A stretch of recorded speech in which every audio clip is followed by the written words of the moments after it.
Minister Frank Tumwebaze ogwabirashendekerezibwe RDC mukuru w'entebe ya katano umunyishengero kazahabwa KAMWENGE kandi ugu abandizena no kuvugana habatura umubicweka bitaro bimwe na bimwe.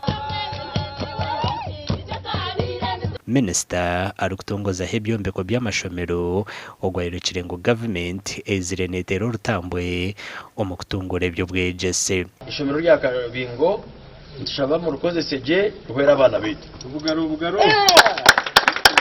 hata kibuze cyamane kikubuzwa katwabere tutabikorebe nyima bagiye titwabere ta district ekabezanka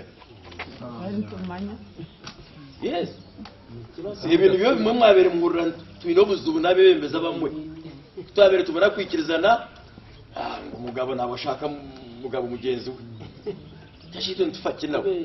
So abantu muguma mbagambe ngo government nitwe kandi government yarakora buherezo bera buturetera bataza kubuza mu president Museveni ngukunu ko atakagaye mu rujungu baraje ngo there is no I in teamwork mwamura kora ka team tukaceyeterera wenka uraje tukozire twona tukozire turi hamwe.